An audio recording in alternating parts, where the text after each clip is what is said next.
अस्सलाम वालेकुम। आज हम स्टार्ट करने वाले हैं chapter number 9, that is about business operations of a manufacturing organisation.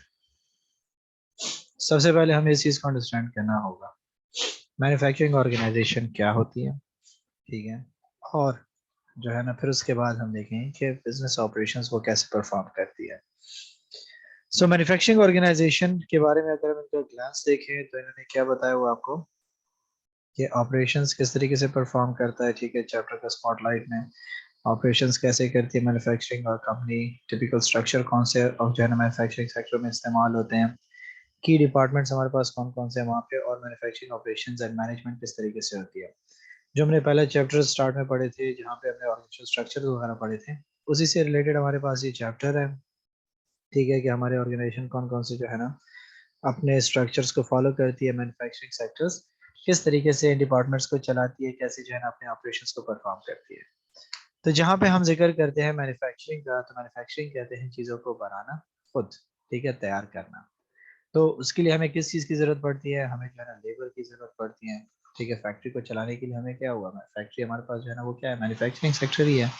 कि आप स्नैक्स बनाते हैं या फिर आप क्या करते हो, आप जो है फर्नीचर वगैरह बनाते हो, तो ये सारे के सारे क्या हमारे पास मैन्युफैक्चरिंग ही है, ठीक है। दूसरा हमारे पास मर्चेंडाइज आ जाता है कि आप तैयार चीज़ उठा लेते हो, उसको सेल आउट करने की कोशिश करते हो। जब हम जो है ना मैन्युफैक्चरिंग का जिक्र करते हैं तो मैन्युफैक्चरिंग में हम क्या करते हैं कि स्क्रैप से स्टार्ट लेते हैं। स्क्रैप मीन्स हमारे पास कि जब हम रॉ मटेरियल लेकर आ जाते हैं, फिर उसके ऊपर जो है ना मजदूरों को यूटिलाइज करते हैं, हम उसके ऊपर फैक्ट्री में खर्चे करते हैं, और फिर कहीं जाके वो हमारे पास एक फाइनल प्रोडक्ट तैयार हो जाता है। तो फिर हम उसको क्या करते हैं, सेल करने के लिए मार्केट में रख देते हैं। तो वो पहला दिन से स्टार्ट से लेकर वो रॉ मटेरियल जिसको हम कहते हैं स्क्रैप से स्टार्ट लेकर एंड तक एक फाइनल प्रोडक्ट तैयार होने तक जो भी सारा का सारा प्रोसेस हमारे पास चलता है, इसको हम क्या कहते हैं, मैन्युफैक्चरिंग कहते हैं, ठीक है। तो अब इस किस्म की ऑर्गेनाइजेशन का स्ट्रक्चर कैसे होगा, वो किन चीज़ों के ऊपर फोकस करता है, हमने इस चैप्टर में उन चीज़ों के ऊपर बात करनी है। तो यहाँ पे अगर हम ग्लांस देखें तो क्या कहते हैं कि manufacturing specialised form of business where raw materials are processed into finish goods, ठीक है। कि रॉ मटेरियल स्क्रैप से बिल्कुल अभी जो है ना हम तैयार सामान उठा के लाए, सामान जो है ना लेकर आ गए, फर्नीचर उठा के फर्नीचर बनाने के लिए हम वुड लेकर आ गए। अब वुड से लेकर हमारे पास कहाँ तक बात चलेगी, फिनिश गुड्स। फिनिश गुड्स कहते हैं कि जब हमारे पास फर्नीचर तैयार हो जाएगा और हम उसको बेचने के लिए अब जो है ना भिजवा देंगे, ये हमारे पास क्या हो जाएगा, हमारे पास फिनिश गुड होगा। सो यूजिंग टूल, कौन से टूल्स यूज करते हैं उसके, हम मशीन इस्तेमाल करते हैं, ह्यूमन कैपिटल को इस्तेमाल करते हैं।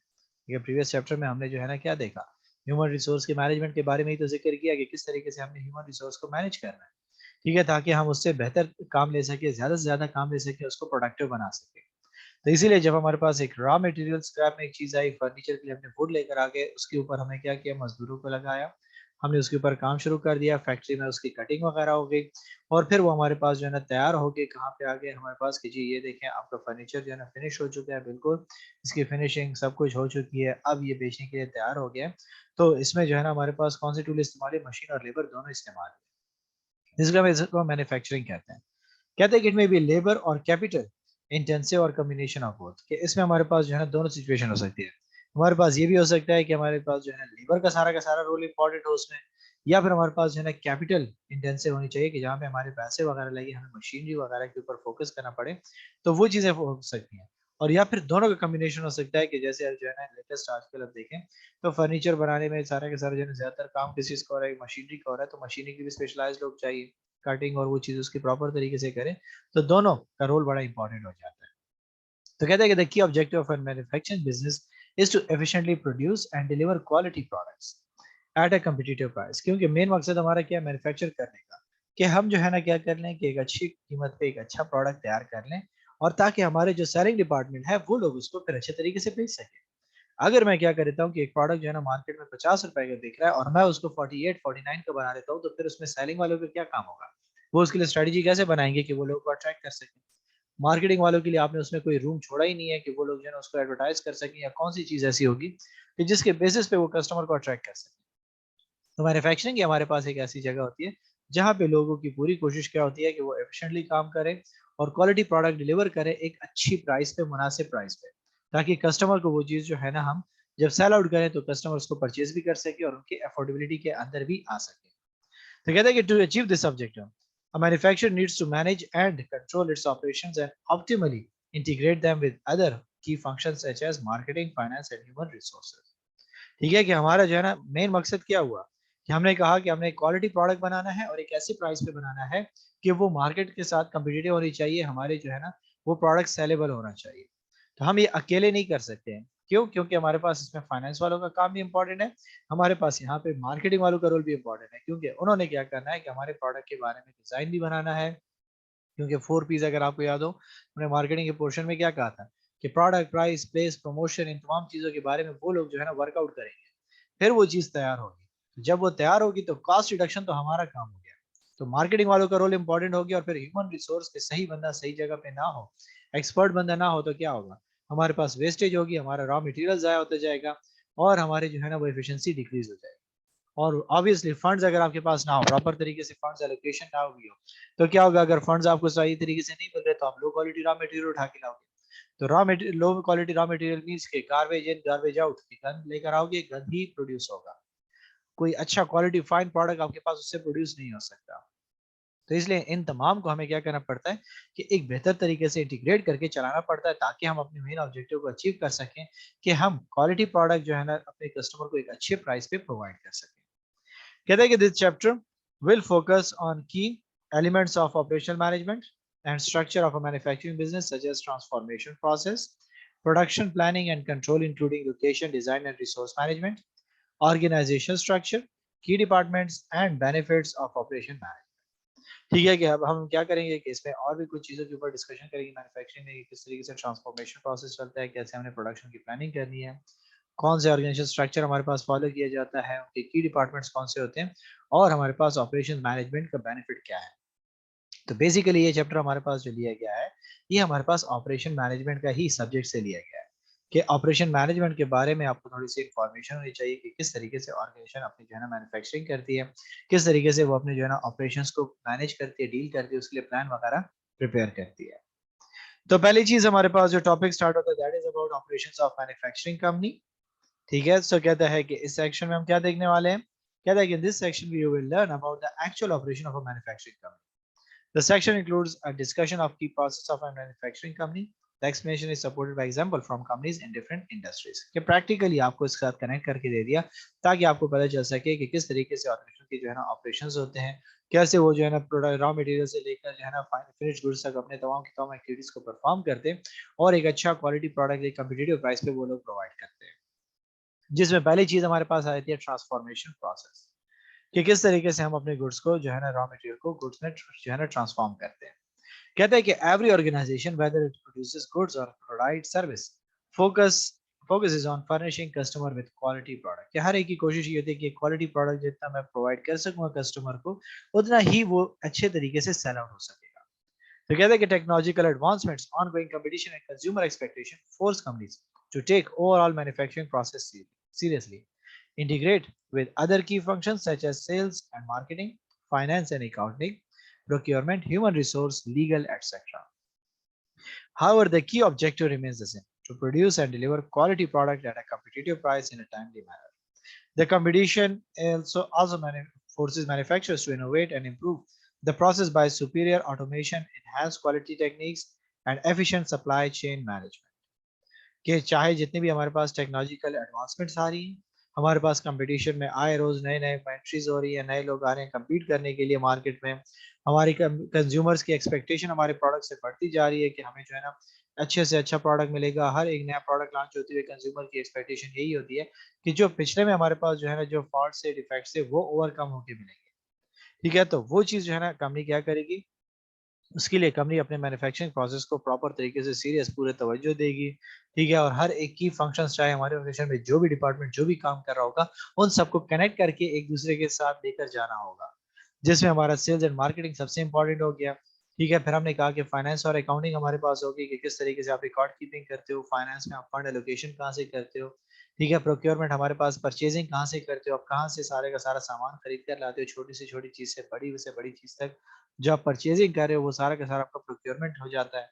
ह्यूमन रिसोर्स हमने कहा कि ह्यूमन को मैनेज करना और फिर लीगल अफेयर्स भी देखना बड़ा जरूरी हो जाता है क्यों? क्योंकि आप जो है ना इलीगल प्रोडक्ट की तरफ ना निकल जाओ, या क्वालिटी को प्रॉपर तरीके से फॉलो ना कर रहे हो तो आपके ऊपर जो है लीगल ऑब्लिगेशंस आ सकती है। ठीक है, फिर टैक्सेस को पे करना है। ठीक है, फिर अपनी कंपनी को रजिस्ट्रेशन कराना, प्रोडक्ट की जो है ना पेटेंट्स प्रोटेक्शंस कराना, ये सारी की सारी चीजें मैटर करती है। क्यों? क्योंकि हमारा जो मेन ऑब्जेक्टिव वो क्या है? हमने कहा कि हमने एक क्वालिटी प्रोडक्ट जो है ना, क्वालिटी प्रोडक्ट प्रोड्यूस करना है एक अच्छे मुनासिब प्राइस पे, ताकि एक टाइम पे वो चीज़ उनको मिल सके। मार्केट में डिमांड चल रही है एक प्रोडक्ट की, उसी वक़्त आप एक अच्छे प्राइस पे एक अच्छी चीज़ जब उसको प्रोवाइड करोगे, वो ऑब्वियसली सेल भी ज़्यादा बेहतर होगी। अगर मार्केट में एक चीज़ का ट्रेंड खत्म हो जाता है और तब आप एक चीज़ को लॉन्च करते हो, तो कोई उसको परचेज़ नहीं करेगा।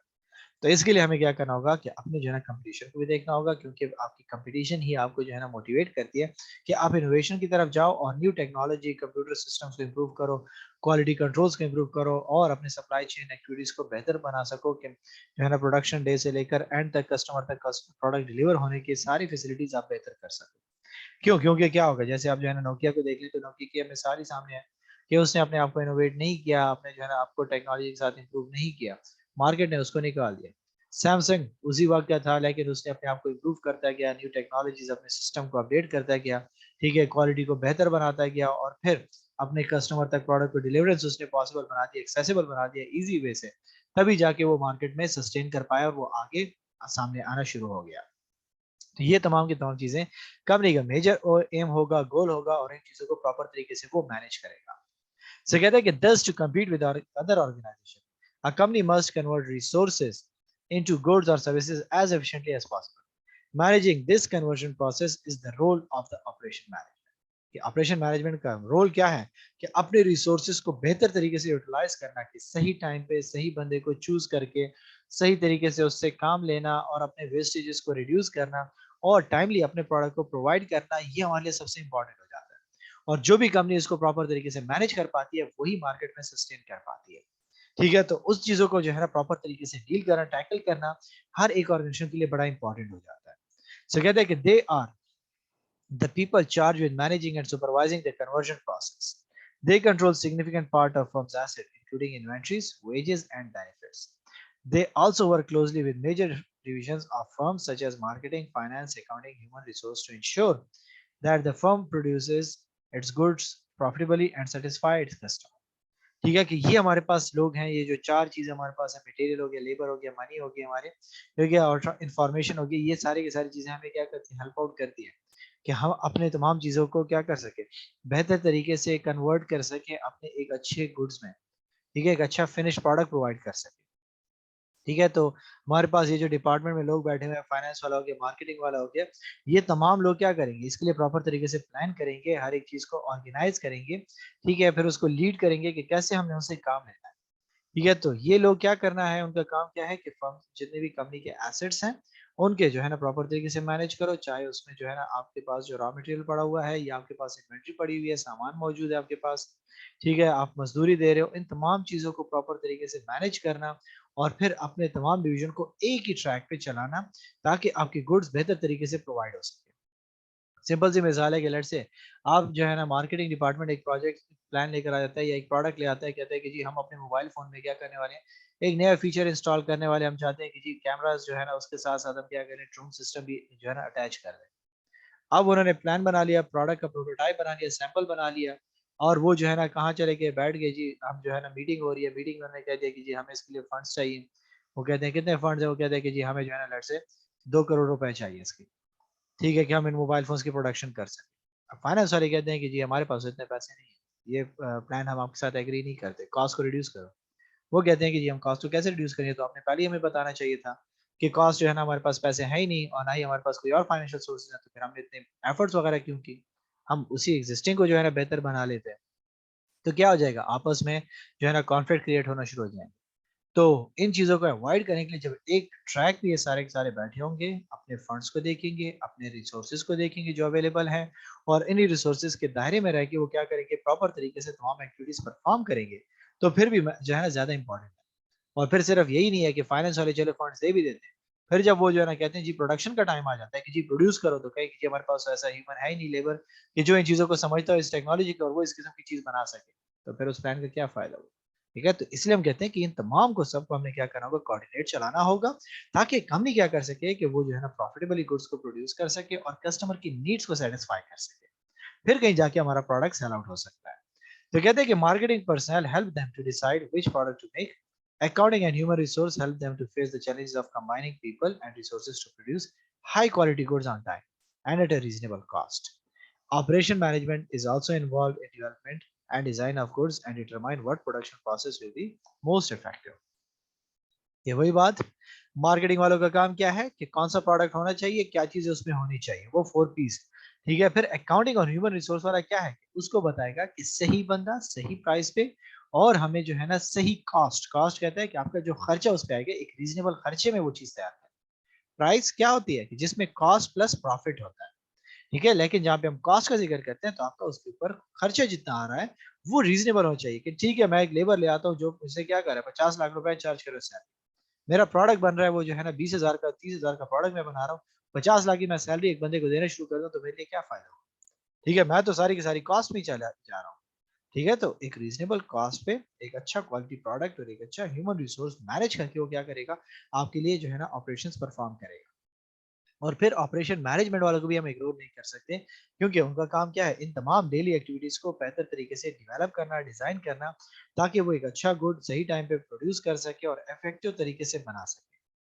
ठीक है, और इनका जो प्रोडक्शन प्रोसेस है वो रिजल्ट ओरिएंटेड होना चाहिए, जो टारगेट उनको दिया गया है वो उसी टारगेट में रह के उन चीजों को बेहतर तरीके से परफॉर्म करेगा, तभी पॉसिबल। लेकिन अगर वो क्या कर लेता है कि प्लान में उन्होंने कॉस्टिंग कम की थी और वो जो एट एंड इतनी हाई कॉस्ट उसको जो है ना चार्ज कर देता है, ठीक है, तो फिर तो उसकी एफिशिएंसी ना हुई, ना ही इफेक्टिविटी हुई। इसलिए हम कहते हैं कि ऑपरेशन मैनेजमेंट का रोल भी बड़ा इंपॉर्टेंट हो जाता है इसमें। सो कहते हैं कि the upper level manager who directs this transformation process is called an operation manager, कि जो इस तमाम एक्टिविटी को परफॉर्म करता है कि रॉ मटेरियल को फिनिश गुड्स में प्रॉपर तरीके से सही टाइम पे सही तरीके से सही रीजनेबल प्राइस पे उसको प्रोड्यूस करके देता है, कॉस्ट पे प्रोड्यूस करके देता है, तो इसको ट्रांसफॉर्मेशन कहते हैं। और ये जो बंदा इसके लिए रिस्पॉन्सिबल है अपर लेवल का मैनेजर, वो ऑपरेशन मैनेजर कहलाता है। The operations of a manufacturing company then consist of all the activities involved in transforming a product into a finished product, as well as those involved in planning and controlling the system that produce finished goods. In other words, operation manager may manage the process that transforms the input into output. जैसे अभी मैंने कहा कि input आया, raw material आया, वहां से लेके एक फिनिश गुड्स आउटपुट तक सारा का सारा काम उसका है। वो इन तमाम चीज़ों को मैनेज करेगा, प्रॉपर तरीके से डील करेगा, उसके लिए प्लान बनाएगा, ताकि वो सक्सेसफुली अपने उस प्लान को अचीव कर सके। तो ट्रांसफॉर्मेशन प्रोसेस हमें यहाँ पे डायग्राम में दिखाया गया। क्या यहाँ पे हमारे पास ऑपरेशन मैनेजर बैठा हुआ है टॉप पे, ठीक है, उन्होंने प्रॉपर तरीके से प्लान बनाया, ठीक है, किस चीज़ के अकॉर्डिंगली कि जो उसके पास कैपिटल मौजूद था, जो ह्यूमन रिसोर्स मौजूद था, जो नेचुरल रिसोर्स अवेलेबल थे, जो मटेरियल उसके पास था और जो कस्टमर थे, उनको देखते हुए उन्होंने क्या किया, ये सारी इंफॉर्मेशन गेन कर ली। जब उन्होंने ये सारी इंफॉर्मेशन गेन कर ली तो अब वो क्या करेगा कि वहां पे जाएगा, गुड्स को फैक्ट्री के अंदर प्रोड्यूस करेगा, या फिर वो सर्विसेज अगर दे रहा है तो वो उसके अकॉर्डिंगली सर्विसेज में उसको कन्वर्ट करेगा। और एट द एंड क्या फाइनल प्रोडक्ट उसको देगा, फर्नीचर दे सकता है, ठीक है, मूवी बना सकता है, कैमरास वगैरह हो सकते हैं, एयरलाइन वगैरह सर्विसेज हो सकती है, ड्राइविंग हो सकती है, कार मैन्युफैक्चरिंग हो सकती है, एजुकेशन हो सकता है, या फिर आपके पास ग्रोसरी प्रोडक्ट्स डेली रूटीन के हो सकते हैं।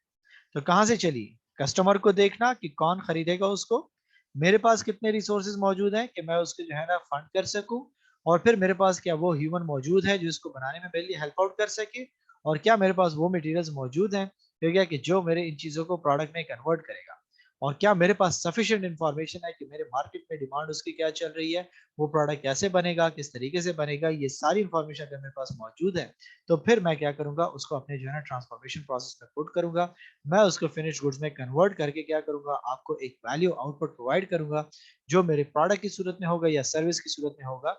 हम इसको तमाम के तमाम प्रोसेस को क्या कहते हैं, हम इसको कहते हैं ट्रांसफॉर्मेशन प्रोसेस।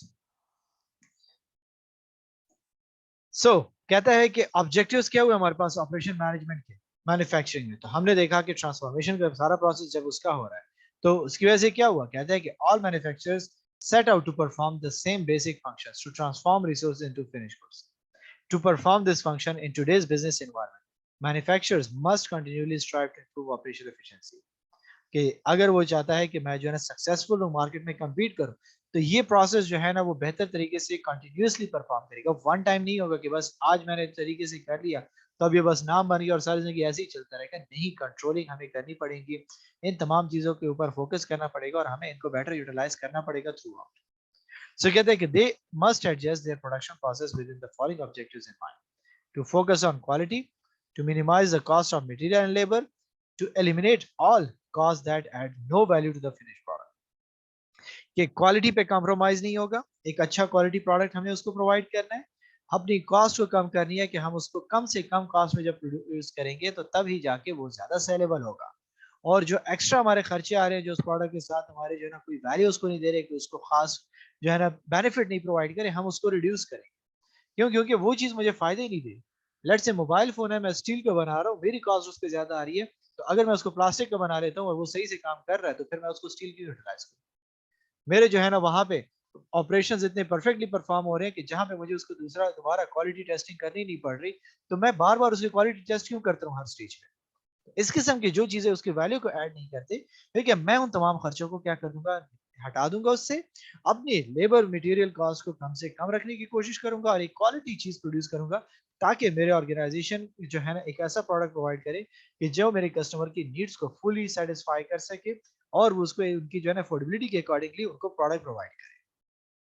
तो कहता है कि making the decision involve in the efforts to attain these goals in the job of the operation manager, that personal responsibilities can be grouped as follows. कि ये तीन ऑब्जेक्टिव्स अचीव करने के लिए क्योंकि क्या होगा कि वो जो है ना क्या करेगा कि जो है ना इन चीजों को प्रॉपर तरीके से मैनेज करेगा। उसके लिए जो है ना कुछ रिस्पॉन्सिबिलिटीज मैनेजर के ऊपर आ जाती है कि वो ये जो है ना चीजें परफेक्टली परफॉर्म करेगा। कौन सी हमारे पास? पहली, procurement and purchasing. Before production begins, a company must plan the sourcing of materials and input that are required for making a finished product. कि पहले से सोचो कि मैंने रॉ मटेरियल कहाँ से लाना है, किस क्वालिटी का लाना है, किस नेचर का लाना है, और मैं उसको जो है ना फिनिश प्रोडक्ट में कितने टाइम में कितने अमाउंट में प्रोड्यूस कर सकता हूँ, इस चीज की प्रॉपर प्लानिंग होनी चाहिए। Second, production planning. During production planning, manager determine how and when the goods will be produced, where the production will take place, and how the manufacturing facilities will be laid out. This include to determine site location and obtain necessary resources. Overall, four important decisions are to be made in production planning. Number one, types of production process. Number two, site selection. Third, facility layout. Number four, resource planning. कि production के दौरान manager ने अब क्या करना है, इस चीज को डिसाइड करना है कि कैसे और कौन जो है ना कब इन्होंने क्या करना है, चीजों को प्रोड्यूस करना है और कहाँ पे वो चीजें प्रोड्यूस होंगी, ठीक है, और कौन कौन सी फैसिलिटीज उसके लिए हम जो है अवेलेबल करेंगे कि हम उसको प्रोड्यूस कर सकें। क्योंकि जब हमारे पास सही जगह पे सही टाइम पे सही तरीके से एक चीज प्रोड्यूस होगी तो वो क्या करेगा, हमारी एफिशिएंसी को इंक्रीज करेगा। अगर मैं एक चीज को प्रोड्यूस कर रहा हूँ, लेट से जो है ना अमेरिका में उसको प्रोड्यूस कर रहा हूँ जहाँ पे लेबर कॉस्ट बहुत हाई है, तो मेरी कॉस्ट भी उसकी ज्यादा होगी तो मुझे बेनिफिट नहीं देगा। मैं क्या करूंगा, उन एरियाज में जाके प्रोडक्शन करूंगा जहां पे लेबर कॉस्ट कम हो ताकि मैं क्या कर सकूं, लो प्राइस पे जो है ना वो चीज प्रोड्यूस कर सकूं। तो उसके लिए वो क्या करेगा, जब अपने प्लान बनाएगा तो देखेगा कि किस तरीके से अपने प्रोडक्शन प्रोसेस मैंने बनाने हैं, ठीक है, कौन सी साइट में मैंने बनाना है उसको, मेरे पास फैसिलिटीज कैसे अवेलेबल होगी, मैं उनके लिए कैसे अवेलेबल करूंगा और अपने रिसोर्सेज को कैसे बेहतर तरीके से मैं प्लान कर सकता हूँ। जब वो इन चीजों को डिसाइड कर लेगा, then he has to focus on the production control. Once production process is underway, manager must continually schedule and monitor the individual activities that make up that process. They must be open to feedback and respond to make adjustment where needed. At this stage, they also oversees the purchasing of raw material and handling the inventories and ensure controlling the cost. The three key scheduling tools: Gantt charts, critical path method (CPM), and the program evaluation and review techniques for analysis should be performed. ठीक है कि जब उसने जो है ना production start, तो यहाँ पे सबसे इंपॉर्टेंट चीज क्या है, मॉनिटर करना कि ठीक है प्लान तो मैंने बना लिया है, अब जरूरी है कि प्लान के मुताबिक ही सब कुछ चलेगा, हमें उसमें चेंजेस भी चाहिए होंगी। हो सकता है कहीं पे वो चीज जो है ना उस तरीके से ऑब्जेक्टिव्स प्रॉपर्ली मीट ना हो रहे हो, तो हम क्या करेंगे कि उसको टाइमली देखते जाएंगे, उसमें इंप्रूवमेंट्स लाते जाएंगे, जहां पे हमें एडजस्टमेंट करनी होगी वहां पे हम एडजस्टमेंट करते जाएंगे। और फिर हमारे पास जहां से रॉ मटेरियल और हमारी इन्वेंटरीज का जिक्र आ गया, उन तमाम चीजों को थ्रू आउट हम उस तरीके से प्लान के साथ चलाने की कोशिश करेंगे कि हमारे पास अनफेवरेबल सिचुएशन ना हो। तो उसके लिए जो हम टेक्निक इस्तेमाल करते हैं, तो एक गैंट चार्ट होता है। गैंट चार्ट में हम क्या करते हैं कि अपने लिए पूरा एक चार्ट बनाते हैं।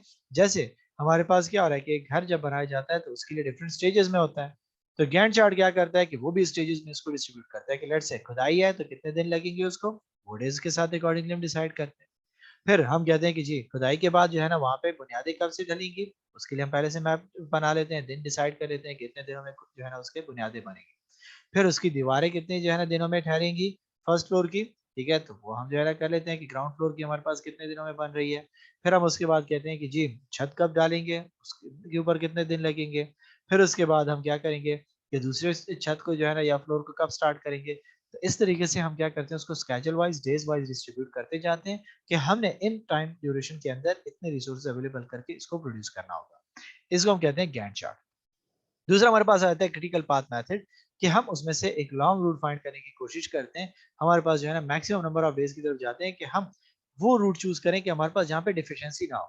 कि जैसे ठेकेदार होता है तो वो अगर आपको कहता है कि जी आपका घर जो है ना 1 साल में बन जाए, ठीक है, अब साल कंप्लीट हो गया घर नहीं बना, तो क्या होगा, आप उसके साथ लड़ोगे, आप उसको कहोगे कि मुझे 1 साल का ड्यूरेशन दिया और अभी तक ये प्रोड्यूस नहीं हुआ।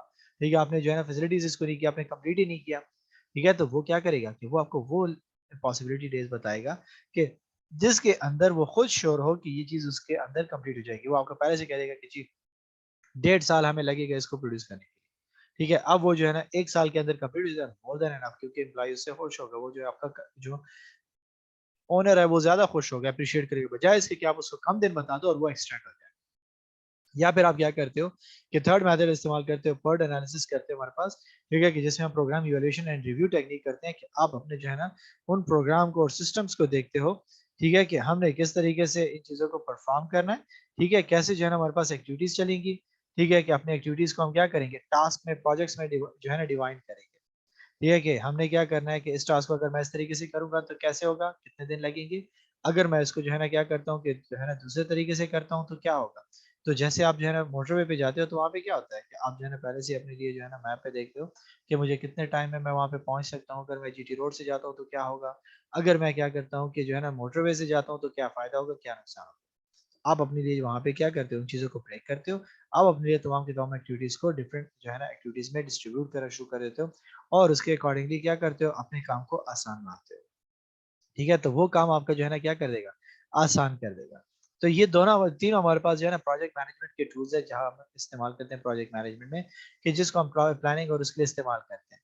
तो जहाँ पे हमने क्या कहा कि सीबीएम हमारे पास हो गया क्रिटिकल पाथ मेथड। ठीक है, वहाँ पे हम क्या करते हैं उसकी प्लानिंग स्केजुअलिंग कोऑर्डिनेशन करते हैं कि हमारी एक्टिविटीज किस तरीके से बेहतर तरीके से काम परफॉर्म कर सकती है और किस तरीके से वो खत्म हो सकती है बेहतर। जहाँ पे हमने क्या कहा कि programme evaluation and review technique जिसको हम PERT एनालिसिस कहते हैं, वो हमें क्या बताता है कि हम अपने टास्क को किस तरीके से स्केड्यूल करेंगे और कौन सा हमारे पास जो है ना एक ऐसा टाइम आ सकता है कि हम अपनी एक्टिविटीज को उसको बेहतर तरीके से खत्म कर सके उसमें। ठीक है, और इसके अलावा हमें ये भी बताता है कि हम जो है ना मिनिमम टाइम के अंदर प्रोजेक्ट को कैसे कंप्लीट कर सकते हैं। सो मिनिमम मैक्सिमम दोनों रूट्स हमारे पास पहले से आइडेंटिफाई हो जाते हैं, तो इसके लिए हम ये चीज भी इस्तेमाल कर सकते हैं। नेक्स्ट हमारे पास कहता है कि क्वालिटी कंट्रोल। ठीक है, कि इसके बाद हमने क्वालिटी के ऊपर फोकस करना है। तो कहते हैं कि operations manager is directly involve in placing various control to ensure that the goods are being produced according to the specific criteria and that quality standards are adhered to.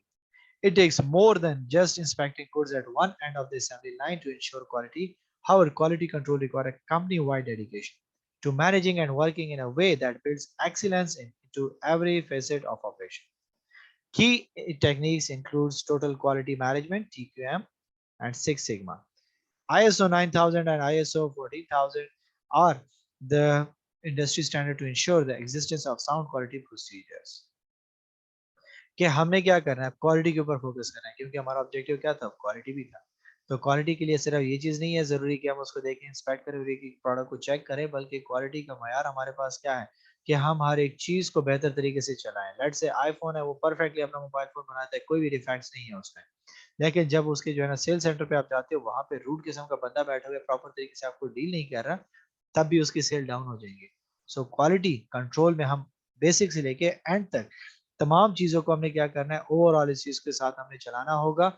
और इसके लिए हम जो है ना जो की टेक्निक यूज करते हैं that is total quality management, कि हमने प्रोडक्शन से लेकर एंड तक डिलीवरीज तक एक अच्छा क्वालिटी सर्विसेज प्रोवाइड करके अपने कस्टमर को वो प्रोडक्ट डिलीवर करना होगा कि वो सेटिस्फाई हो सके।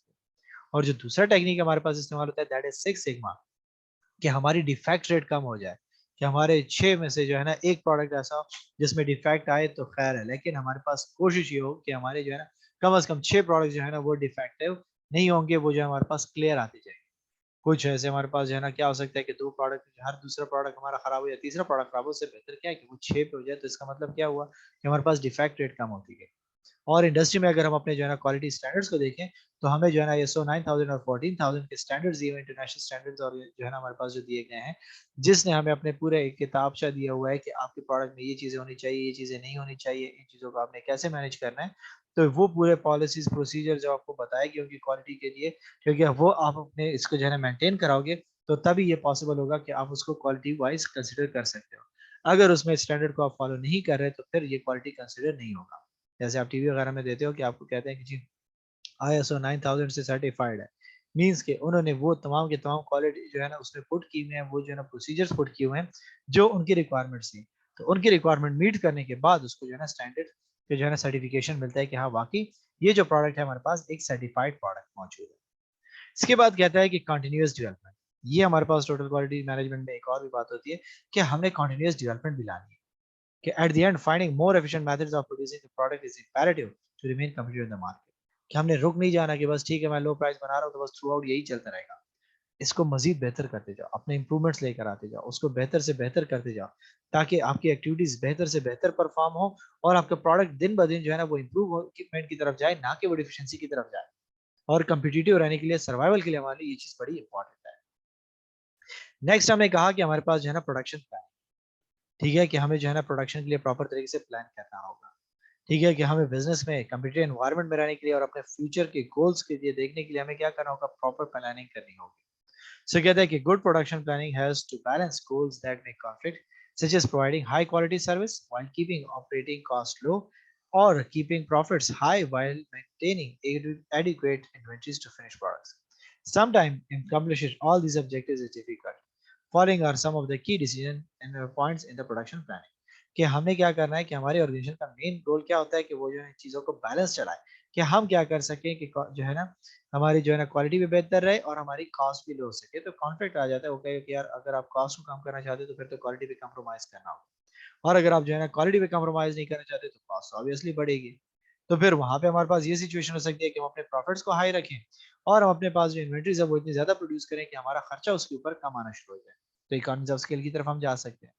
तो ये तमाम के तमाम ऑब्जेक्टिव्स अचीव करना बड़ा मुश्किल हो जाता है। तो इसके लिए हमें क्या करना पड़ता है, उसके लिए प्रॉपर एक प्लानिंग जो है ना करनी पड़ती है, हमें कुछ की डिसीजन लेने पड़ते हैं। नंबर वन हमारे पास आता है प्लानिंग फेजेस, कि production planning involve 3 phase.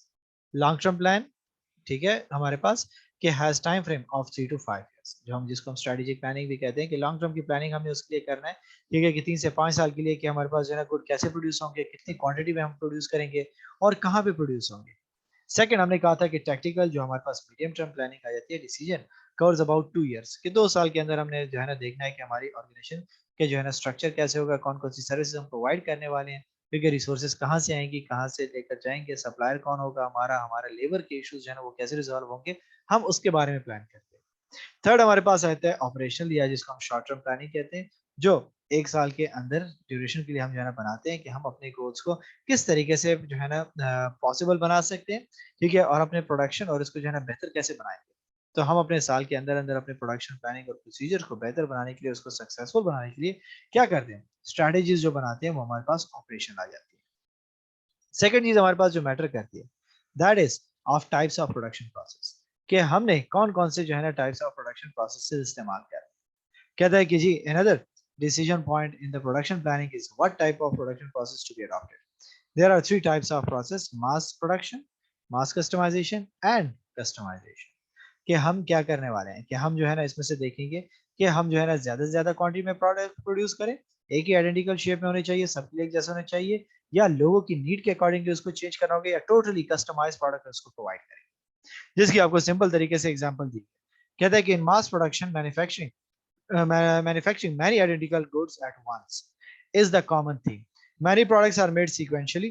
Breads and soft drinks are common example। कि जैसे पेप्सी ड्रिंक्स वगैरह आपके पास क्या होती है, सारे एक ही शक्ल में बनाई जाती है। अब पेप्सी है तो सबकी बोतलें एक ही होती हैं, ठीक है, ड्रिंक एक ही होता है।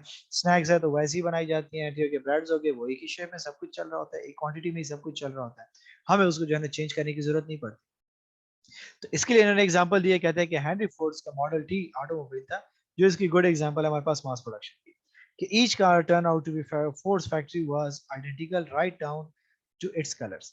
If you wanted a car in any color except black, you were out of luck. Canned goods, over-the-counter drugs, and household appliances are other examples of goods that were mass produced.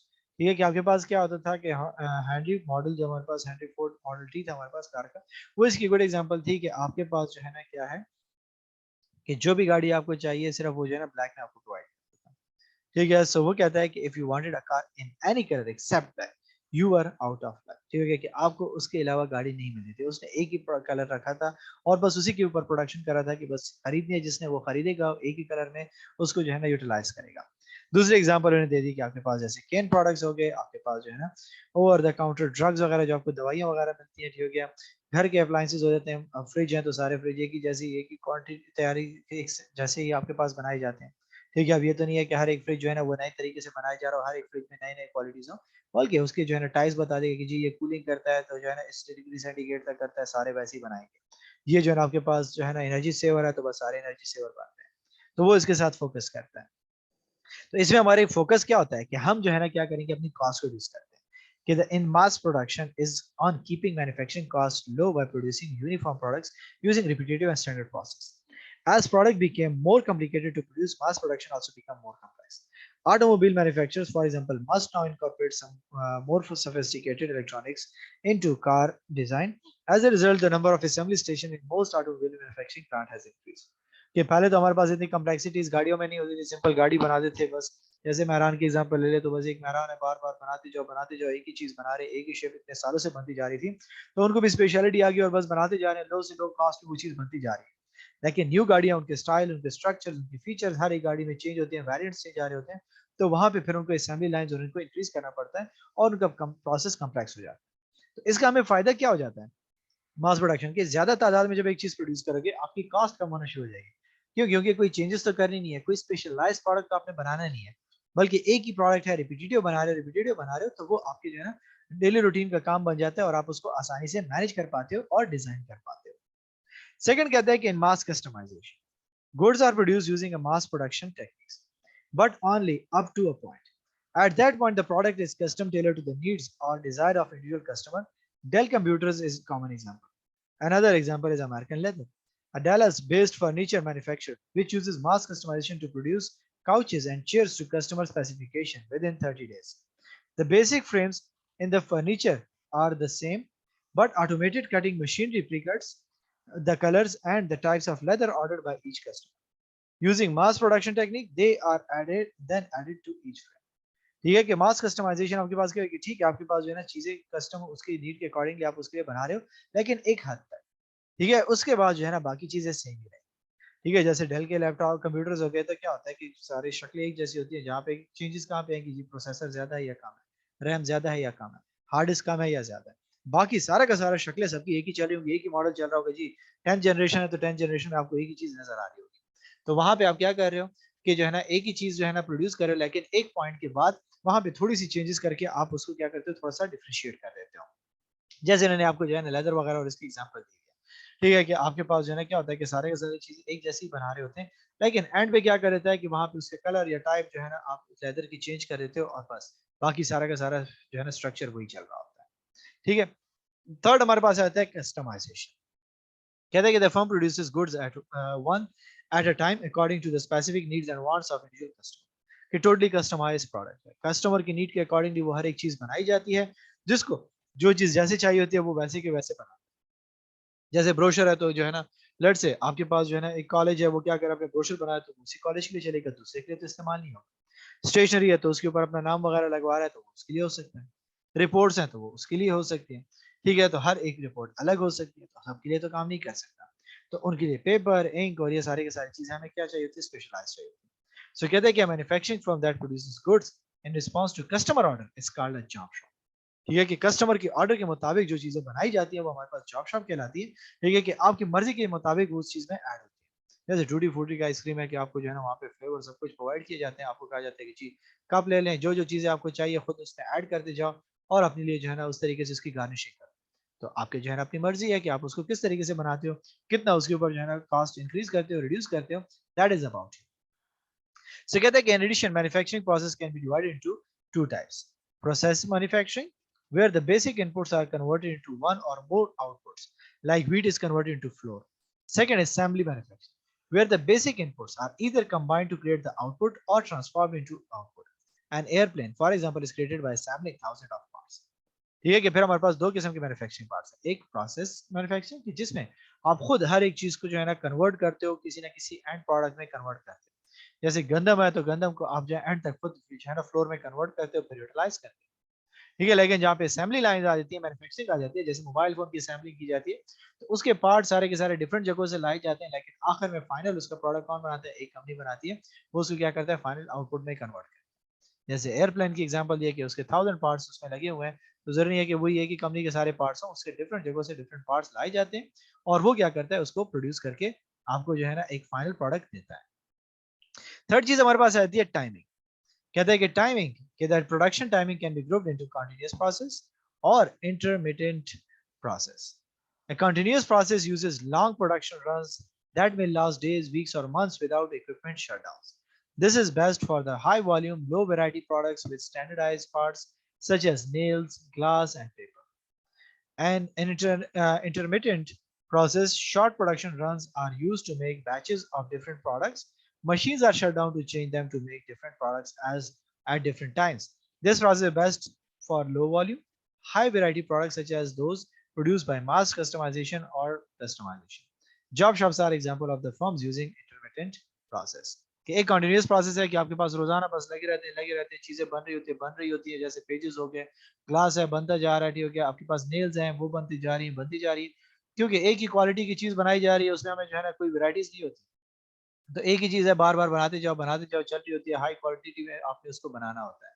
लेकिन जहां पे हमारे पास intermediate आ जाते हैं, वो हमारे पास short term के हो जाते हैं, उसमें हम बैचेस बनाते हैं, क्योंकि हमें वो क्या करना पड़ता है? कस्टमाइज बनाने पड़ते हैं, या फुली कस्टमाइज होंगे, या हमारे पास क्या होगा कि हमारे पास जो है ना मास कस्टमाइजेशन की तरफ आ पाओगे और आप उनके ऑर्डर के अकॉर्डिंग ये चीजें बनाते हो।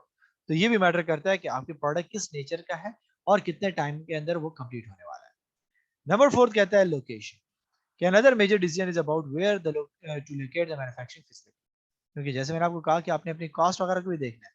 आपने फैक्ट्री बना ली है वहां पे कुवैत में और प्रोडक्ट ला रहे हो पाकिस्तान में, तो आपकी जो है ना वो जो ट्रांसपोर्टेशन कॉस्ट हो रही है, वो तो सारा के सारा आपकी जो है ना वो बेनिफिट को खत्म कर रहा है। तो इसीलिए कहता है कि हमारे पास शिपिंग कॉस्ट और इन चीजों को भी देखना होगा कि वो भी हमारे प्रोडक्ट में ऐड होती है। So mistake made at this stage can be expensive because moving a production facility once production begins is difficult and costly. Firm must weigh several factors to make right. कि एक दफा आप चले जाते हो कुवैत में, वहां पे आपने कंपनी बना ली है, फैक्ट्री बना ली, मैन्युफैक्चरिंग शुरू कर दी, जो आपने पाकिस्तान भेजो है, आपको पता चला हो ये तो प्रोडक्ट जो है ना पाकिस्तान में बनाने से डबल कीमत पे बन रहा है, तो अब वो प्लांट बंद करना इतना आसान काम तो नहीं है, आपने तो उसके ऊपर ह्यूज इन्वेस्टमेंट की है। तो वो चीज आपके लिए फिर बड़ी मुश्किल हो जाती है कि आप एक तैयार सेटअप को फिर बंद करके फिर दूसरी जगह पे रहो, फिर जीरो से स्टार्ट लो, वो आपके लिए बड़ी कॉस्ट क्रिएट करती है।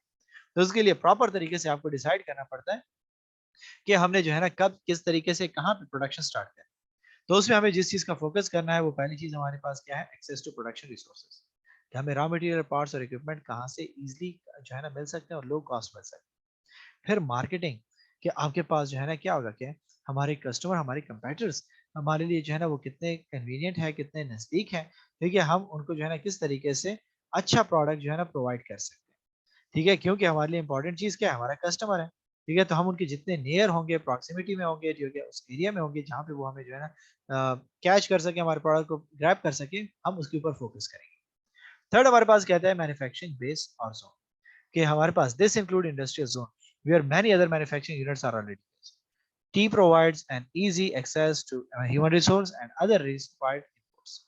Some special zones also tax breaks. ठीक है, क्या कहते हैं कि टैक्स प्रोवाइड आपको जो है ना इजीली जो है ना बता देता है, ठीक है, कि आपने कौन से एरिया में कहाँ पे जाना है, किस तरीके से आपने फैसिलिटीज प्रोवाइड करनी है। अगर आप जो है ना क्या करते हो कि ह्यूमन रिसोर्सेज चीजों को नहीं देखते हैं, ठीक है, और आप उसके इंडस्ट्री से अलग जगह पे कहीं पे जो है ना फैक्ट्री वगैरह ओपन कर लेते हो, तो वो प्रॉब्लम क्या क्रिएट करेगा कि वहां पे हो सकता है कि आपको टैक्सेस वगैरह देना पड़े, यहाँ पे हो सकता है कि वो सोसाइटी वाले या जो है ना कम्युनिटी वाले आपके अगेंस्ट स्टैंड ले कि यार ये बंदा यहाँ पे आके पोल्यूशन क्रिएट कर रहा है हमारे जो है ना एरिया में, यहाँ पे कोई भी फैक्ट्री नहीं है, इसको चाहिए था कि वो इंडस्ट्रियल स्टेट में बैठ जाता, वहां पे जो है ना फैक्ट्रीज वगैरह के साथ बैठ के एक ही जगह पे बस वो अपना सारा प्रोसेस चलाता, तो वो ज्यादा बेहतर होता। तो उस चीज को डिसाइड करना बड़ा इंपॉर्टेंट रहता है। नंबर फिफ्थ कहता है कि लेआउट, कि आपके ऑर्गेनाइजेशन का स्ट्रक्चर क्या होगा, प्रोसेस का स्ट्रक्चर क्या होगा। तो कहता है कि the goal is to determine the most efficient and effective design for production process. A manufacturer might opt for U-shaped production line, for example, rather than a long straight one, to allow products and workers to move more quickly from one area to another. Main types of facility layouts are process products or assembly line, fixed position, cellular manufacturing. Workers are positioned according to the selected layout. ठीक है कि आपके लिए ये चीज बड़ी important हो जाती है कि आपकी जो है एक स्ट्रेट लाइन में एम्प्लॉइज चलते जाए और काम होता रहे। उससे बेहतर हमारी कोशिश क्या होगी कि वो यू शेप में चलते रहे, कि वो जो है एक सर्कल के साथ चलते रहे। ठीक है, एक प्रोसेस के थ्रू जो है ना वो लोग जो है ना फैसिलिटीज परफॉर्म करते जाएं, और एक जो है ना उसका एक प्रॉपर डिजाइन होना चाहिए, एक स्ट्रक्चर होना चाहिए। कि कतार में आप बनाओगे तो फैक्ट्री तो इतनी लेंथी तो नहीं बना सकते, तो क्या होगा, एक राउंड शेप की तरफ वो लोग आना चाहिए। ठीक है कि आपके पास जो है ना वो दूसरे के दूसरे प्रोसेस हमारे पास सारे के सारे एक एंड पॉइंट पे कनेक्ट हो सके। तो हमें उनको प्रॉपर तरीके से उनका लेआउट डिजाइन करना होता है। तो इसलिए कहता है कि the process layout is a facility arrangement in which work flows according to the production process. All workers performing similar tasks are grouped together and product passes from one workstation to another. कि आप उसके लिए जो है ना blocks wise बना लो। ठीक हो गया कि आपकी जो है ना जहाँ पे सिमिलर टास्क पर अलर्ट से गाड़ी है तो उसकी जो है ना पहले फ्रेम बना रहे हो तो सारे के सारे फ्रेम वाले वहाँ पे हो। फिर उसके बाद जो है ना उसके सीटिंग वाले हैं तो वहाँ पे सारे सीटिंग वाले चाहिए। इंजन वाले हैं तो वहाँ पे वो इंजन वाले होने चाहिए। तो एक प्रोसेस के साथ, एक तरीके के साथ उनकी जो है ना आप क्या करो, स्ट्रक्चर बनाओ, लेआउट बनाओ, ताकि वो लोग जो है ना उस पोजीशन के साथ चलते रहें। तो कहते हैं कि द प्रोडक्ट और assembly layout is facility arrangement for products that requires a continuous और रिपीटेटिव प्रोडक्शन प्रोसेस।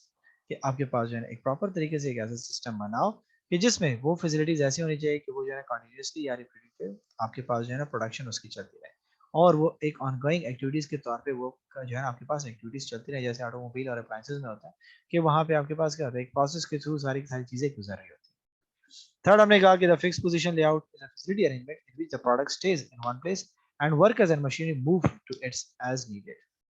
ठीक है, जैसे बड़े बड़े आपके पास जो है ना एयरप्लेन्स हो गए, शिप्स हो गए, तो आप उसको बार बार मूव तो नहीं कर सकते कि जी दूसरी साइड कर लो, जी इस तरीके से कर लो, उल्टा कर लो इसको। ठीक है, तो वो सारी चीजें तो नहीं हो सकती। तो वहां पे आपके पास फैसिलिटीज उसके इर्द गिर्द जो है ना वो घूम रही होती है। ठीक है, बाकी जो आपके पास वो जो प्रोडक्शन जो प्रोडक्ट बन रहा है वो अपनी जगह पे वो जो है ना स्टिक होता है। नंबर 7 हमारे पास कहता है कि resource planning and supply management, chain management, कि हमने प्रॉपर तरीके से क्या करना है, अपने रिसोर्सेज को प्लान करना है। ठीक है, कि रॉ मटेरियल कहाँ से आएंगे, उसके पार्ट्स हमें कौन से चाहिए होंगे, और कैसे हम उसको जो है फिनिश गुड्स में कन्वर्ट कर सकते हैं। तो कहता है कि रिसोर्स प्लानिंग इंक्लूड की डिसीजन टू मेक और बाय, आउटसोर्सिंग और इन्वेंट्री मैनेजमेंट, कि हमारे लिए इस चीज के ऊपर फोकस करना बड़ा इंपॉर्टेंट है कि हमें ये चीज खुद बनानी आती है कि नहीं आती। अगर नहीं बना सकते तो खरीद कर लो, अगर हम चाहते हैं कि इसको बनवा लें तो फिर किसी और को कहो कि ये फंक्शन हमारे लिए परफॉर्म करो। और हमने अपने पास जो है ना इन्वेंट्री कितनी प्रोड्यूस करनी है, कब प्रोड्यूस करनी है, कैसे जो है ना प्रोवाइड करना है, इन सब की प्रॉपर तरीके से हम मैनेजमेंट करेंगे। तो सप्लाई चेन मैनेजमेंट हमारे पास किस चीज के ऊपर फोकस करता है, बेसिकली उसका फोकस क्या है कि वो जो है ना अपने कस्टमर्स को एक क्वालिटी प्रोडक्ट, क्वालिटी सर्विसेज जो है ना वो प्रोवाइड कर सके। तो कहते हैं कि critical element of effective supply chain management is to develop tight bonds with suppliers. This means reducing the number of suppliers used as and asking them to offer more services or better prices in return for an ongoing relationships। के उनके साथ हमारा focus होगा कि हमें एक अच्छा product अच्छी प्राइस पे जब जितना रॉ मटेरियल मिलेगा तो क्या होगा, आपकी सारी की सारी कॉस्ट सारी की सारी उसके ऊपर डिपेंडेंट है। तो हमारी कोशिश क्या होगी कि हम उनके साथ एक अच्छा प्रॉपर जो है रिलेशनशिप मेंटेन करें, कि हमारी एक्टिविटीज प्रॉपर तरीके से चलती रहे, हमारे उसमें जो है ना कोई भी पॉजेस ना आए। और लास्ट में हमने क्या कहा था कि इंफॉर्मेशन सिस्टम की हमें जरूरत पड़ती है, कि resource planning leads to another important decision which is selecting the type of information system to control the flows of resources and inventory. Some key systems in material are used: material requirement planning (MRP), manufacturing resource planning (MRP2), and enterprise resource planning.